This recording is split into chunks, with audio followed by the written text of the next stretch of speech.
Welcome back to the Close to Home podcast. Thank you so much for tuning in. Again, super excited to have a repeat visitor here, Tatiana Tsoir. I believe I referred to you before as my personal and business finance guru, my coach for all things business and personal finance. Welcome back, Tatiana. Great to be back.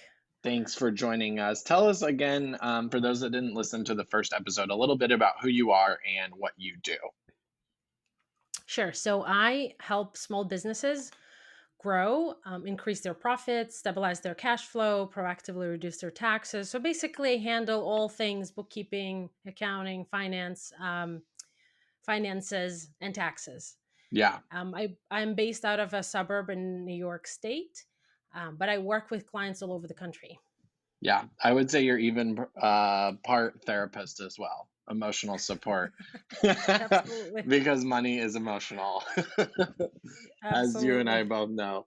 Well, thanks again for being here. And today we are talking all about debt. So, a kind of scary topic when you think about it, but want to talk a little bit about why small business owners have debt and what they can do to overcome that, and some things that you've seen in your profession when you've helped people with these items. So kind of want to first start out and just talk about, like, what types of debt do you see and why do small businesses accumulate debt in your opinion? Well, in my experience, small business owners often get carried away. So there's several reasons. So one of them is people get carried away. They think that their next big project will plug the holes in their cash flow, will enable them to pay off their bills, business bills, and etc. So they borrow, and then sometimes issues happen. The next project comes, and then they're stuck again in the same situation. Part of it is also that because is that people make emotional decisions.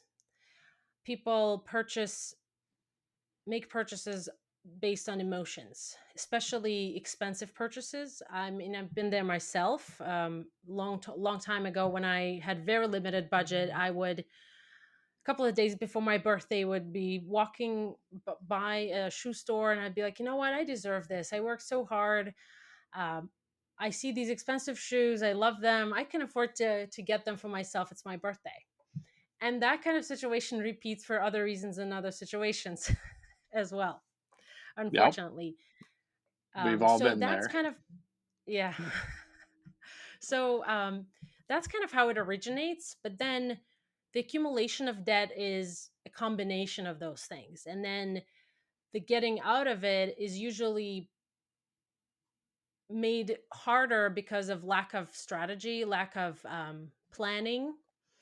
So, like this, this crisis, the coronavirus crisis that we've had, kind of gave us a great example. So, some folks made decisions, I have to charge my rent. I can't afford to not stay in business. Other folks approached their landlords and said, listen, work with me. I want to stay in business. Give me a reduction for a couple of months or accrue it for a couple of months. Let me get out of this situation. So, lack of strategy and planning is probably another big reason for the debt accumulating and kind of snowballing into this huge thing that you can digest.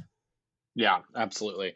I feel like I've been in both situations where, as a realtor, you're always given new opportunities to advertise, like, oh, get new clients this way, get new clients that way. And so you think, oh, I'll just spend a little bit more money and then I can pay those bills off. And what you forget is that it also takes work and strategy. And then the emotional part as well, just like, where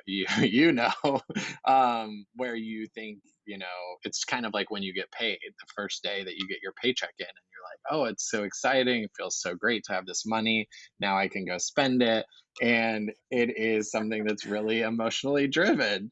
So I feel like people can really relate to that. And then as far as, not having the strategy or thinking about it, or even thinking of different ways, like you mentioned with the rent example, of getting around certain things as opposed to just taking out debt or accumulating it. Do you generally see that most small business owners have a specific type of debt, or like, is it specifically credit cards? Is it small business loans, or is it a mixture of both?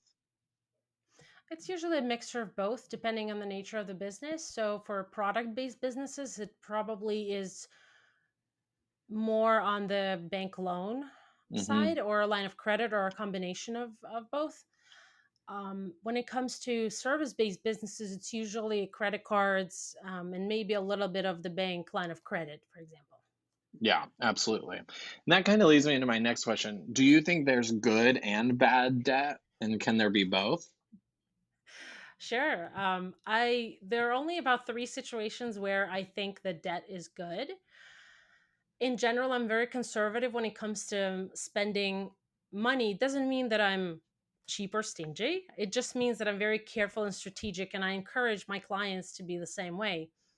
Be strategic in terms of your spending. Will that program really set you apart? Will that program really make a difference in your business, or is it something that you really want to do personally and you're excited about that? And again, back to the emotional um, component of it. So the kind of being true with yourself is important, and saying, you know what, even if it's an emotionally driven purchase, or even if it's an emotionally driven decision, acknowledge that. Acknowledge that you're making this decision based on the emotion. Now, going back to the bad and good debt, usually debt is bad, but there are three situations where I feel that debt can be a good thing. Number one is a real estate investment. If you're purchasing real estate to rent out, um, having a mortgage gives you leverage and gives you an ability to be an investor in several properties instead of one. So you can buy a property for $300,000 and own it outright and rent it out and just keep the cash. Or you can buy three properties and diversify your risk and diversify your exposure, um, and have a mortgage on the rest.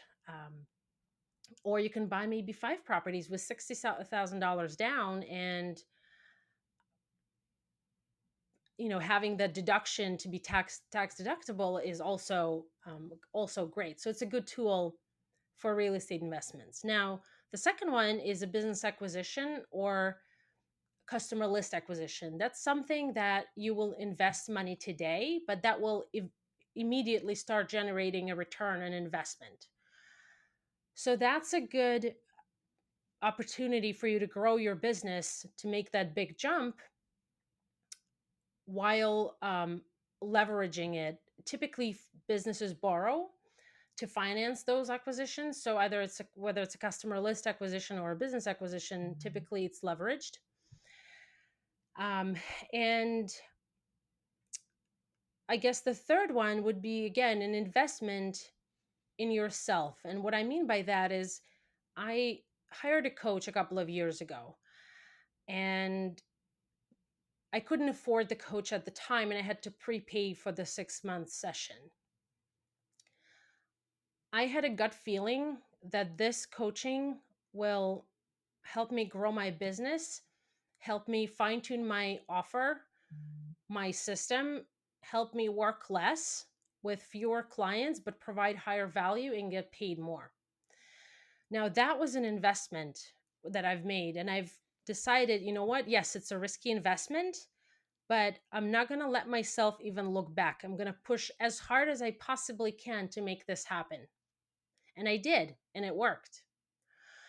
So, that being said, I don't feel that necessarily every coaching program is needed right now. I feel that it's a return on investment analysis that you have to perform, and it's your duty to perform that analysis to look at, okay, so I'm going to invest this money. What is it going to give me? What are the specific results that I'm looking to obtain? That's the kind of the only scenario for that situation. Absolutely. Yeah.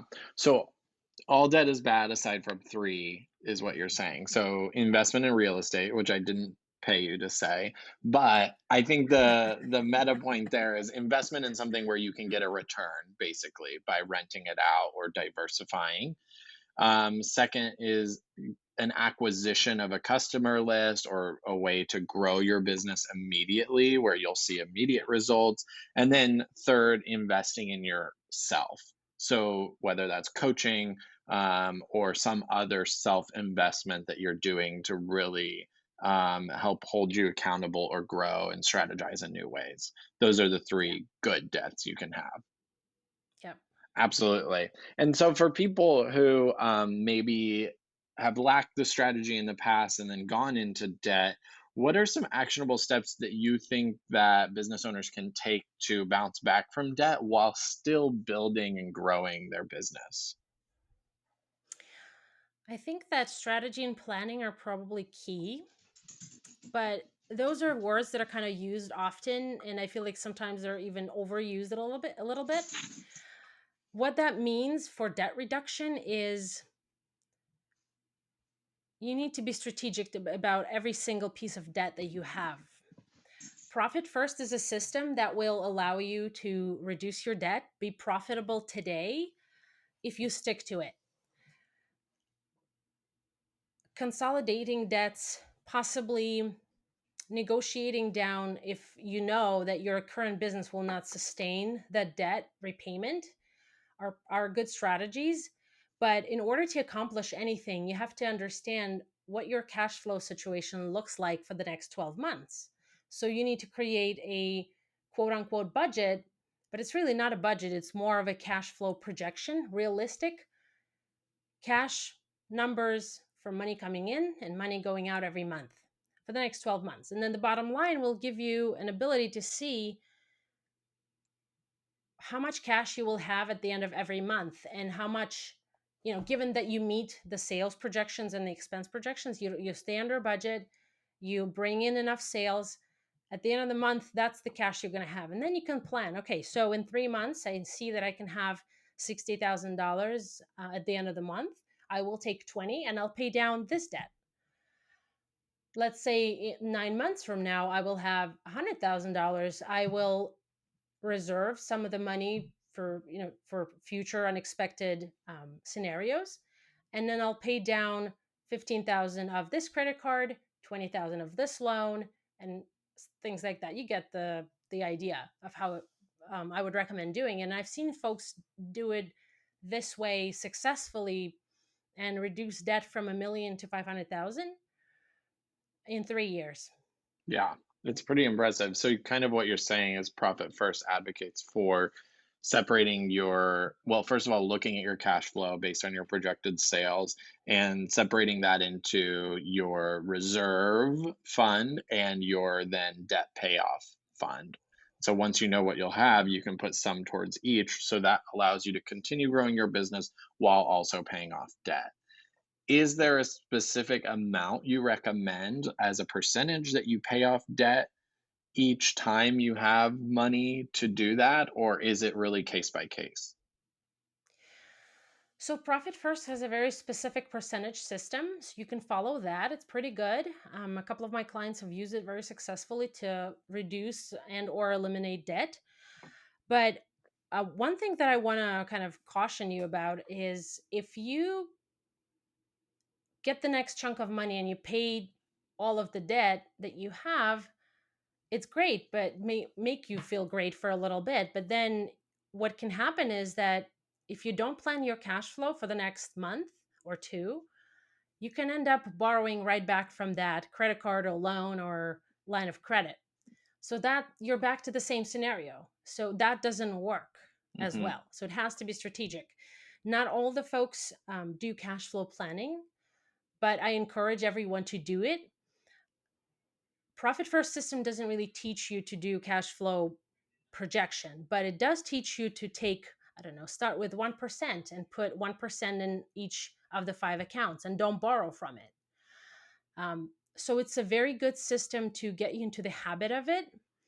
I adapt this system to every client because clients get paid differently. And the classic system is to shift the money away on the 10th and 25th of the month. But I actually adapt it to each client because, like, for example, like you are a real estate agent. So you get paid when you get paid. You can't transfer on the 25th or the 10th. You should transfer as soon as you get your next commission check. Hmm. Same thing with like retailers who sell online every day. For them, it makes sense to shift money every day into certain accounts, because if they wait until the 25th of the month, it may be a huge chunk that they really can't afford to shift. So those are the kind of, in a nutshell, the strategies that I use and recommend and work with businesses to reduce their debt and to get into a better position, be profitable, and kind of stay disciplined Hmm. and aware, and kind of get into the same rhythm that we've talked about before, of getting this in place. And that rhythm alone creates clarity and creates confidence and takes away the anxiety that folks feel about money. Definitely. Like you said, face it until you make it, not fake it until you make Yeah, that's it. correct. So, that's super helpful. And from people that you've seen overcome debt and that you've coached through that, is there any pattern you see between those people? Like, is there an identifiable trait that you see? I think there are a couple. I feel like once you face it, once you come to terms with the fact that whatever business you start, whatever venture you start, if you know your money, you will always be ahead of everybody else who doesn't. But there's also a trait that I've noticed, of the mindset of there's no other option. I'm being going to be debt free in X number of years, depending on the debt size and everything. And I'm going to make it happen. And I'm going to scrutinize every expense on my list. I'm going to push hard to get more sales without investing a lot of money to get those sales. I mean, those are just examples, but the mindset of I'm going to make this happen. I know how to do this. I'm not afraid of my numbers, and there's no other option for me. I'm not even looking back. That probably has been the most powerful transformation for the person that I've worked with, for people that I've worked with, kind of across the board. Yeah, that mindset of getting into there's no other option. I have to do this and I will, and I'm going to continue to sell or produce or whatever they might be doing to get to that point. Yep. So you think primarily it's actually about mindset, and then those other strategic smaller items are really just in execution. Would you agree with Yep. that? Absolutely. Yeah, so fascinating. We can get out of anything we set our mind to, basically. Yeah. Well, I Our think minds, yeah. go for it. Our minds are set up for success according to science.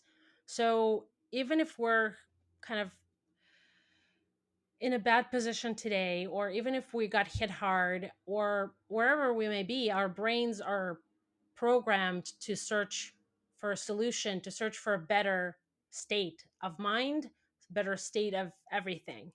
So, or just give your brain the goal, and it will work towards giving you ideas on how to solve this problem, or how to navigate around this issue that you have, or debt that you have, and how to be creative.